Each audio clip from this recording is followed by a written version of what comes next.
নমস্কাৰ, মোৰ নাম শ্ৰী কৌশিক শইকীয়া। মোৰ ঘৰ শিৱসাগৰ জিলাৰ জাঁজি তামুলীচিগা অঞ্চলত। মই প্ৰায় 3-4 বছৰৰ পৰাই জলকীয়া খাই আছোঁ। জলকীয়া খালে কেনেকুৱা ধৰণৰ অনুভৱ হয়? প্ৰায় জলকীয়াটো মই তেনেকুৱা একো সোৱাদ পোৱা নাই আজিলৈকে। এনেই বেলেগ কিবা শাক-পাচলি বা এনেকৈ কিবা কিবি খোৱা লেখীয়াহে লাগে।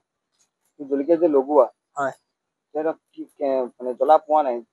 নাপাওঁ। মই এনেই লগোৱাহে হয়, বেলেগ কিবা লগাই থকা লেখীয়া লাগে। চাবোন-তাবোন এনেকুৱা কিবা বস্তু আছে যিটো তুমি জ্বলা পোৱা? হয়, জালুক খালে জ্বলা পাওঁ, তাৰপিছত নহৰু খালে জ্বলা পাওঁ। তুমি কেনেকে গম পালা যে তুমি জলকীয়া খালে জ্বলা নোপোৱা? মই সৰুৰ পৰাই এনেকে খাই আছো, কিন্তু জ্বলা পোৱা নাই আজিলৈকে। ইভাগে মই ডাইৰেক্ট তেনেকে হেৰি নাপাওঁ বাৰু। গাৰো লাগিছে, তেতিয়া পোৱা নাই। তুমি এই বস্তুটোৰ ডাক্তৰক দেখাইছিলা নেকি? ডাক্তৰ আজিলৈকে দেখাই নাই। তোমাৰ এনে কোনোবা বিজ্ঞানী বা চিকিৎসক আহিছে নেকি এই বস্তুটোৰ ওপৰত গৱেষণা কৰিবলৈ? আৰু তুমি এতিয়া প্ৰদৰ্শন কৰিছা নেকি জলকীয়া খাব পৰা ওপৰত? প্ৰদৰ্শন মানে তেনেকে নাই, আনুষ্ঠানিকভাৱে এনেই স্কুলে আগতে দেখাইছো। দেখাইছো। 2বছৰমান বয়সৰ পৰাই মানে এই জলকীয়া খোৱাটো আৰম্ভ কৰিলে। ঘৰত নহয়, বাৰীতহে কৰিছেগে আৰম্ভণি।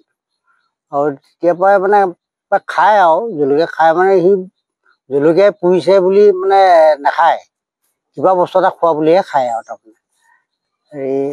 এতিয়াও মানে এনেকৈ খাই যদি ভাতৰ লগত জলকীয়া জুতি নাপায়, এনেহে মানে খায়। হ'লেও পালে খায়, নাপালে নাই। একো নাই, সেইবোৰ সি অনুভৱেই নকৰে। এতিয়া জলকীয়া যদি গাত সানি দিয়ে, বেলেগে কোনোবাই সানি দিলেও সি গম নাপায়, নিজে সানি ল'লেও সি গম নাপায় তাৰমানে। নাই। এইটো আমি এনেই বেলেগ মানুহকো সুধি চাওঁ, ইয়াত কিবা বেলেগ বস্তু লাগি আছে নেকি জলকীয়া খোৱা, জলকীয়া সনা? নাই, একো নাই। এই তাৰ এইবোৰ কিবা এটা মানুহৰ হেৰি থাকে, তেজৰো থাকিব পাৰে, কিবা ছালৰো হেৰি থাকিব পাৰে। সেইটো কাৰণে তেনেকুৱা হেৰি নাই বোলে, অপকাৰ নকৰে। তাক নিজেই অপকাৰ হোৱা নাই দেখোন, আৰু অন্য অপকাৰ কৰা চিন্তাটো কৰি লাভ নাই বোলে। তেনেকুৱা হেৰি প্ৰশাসন বা বেলেগ কোনোবা ভালে হেৰি মানুহো, বিশেষজ্ঞ কোনোবা বেলেগ মানুহো সেইখিনি তাক একো হেৰি কৰা নাই। যদি আমাৰ অকল লাইফৰ মানুহকেইজনহে তেওঁ খবৰ খাতি কৰি তেওঁ হেৰি নকৰে নহয়, তেওঁ হেৰি অনুভৱ কৰে। এই জলকীয়া জ্বলাটোহে অনুভৱ নকৰে, কিন্তু বগা নহৰু নাম সচ মানে এফুটা খালে তাৰ চকু পানী ওলাব। জালুক যদি আমি জালুকীয়া শাক অকণমান খাওঁ, তাৰ অলপমান জালুক দিয়া চাট পালে তাৰ চকু পানী ওলায়। জালুকটো খাব নোৱাৰে, বগা নহৰু খাব নোৱাৰে। কিন্তু এতিয়া সি খোৱা বস্তুটো আমি খাব নোৱাৰোঁ, ইমান জ্বলা খাব নোৱাৰোঁ। কেতিয়াবা কয় ঠাণ্ডা দিন হ'লে, ঠাণ্ডা বতৰ হ'লে মানে জ্বলা ভাজি আজি ৰুটি খাওঁ বুলি কয়।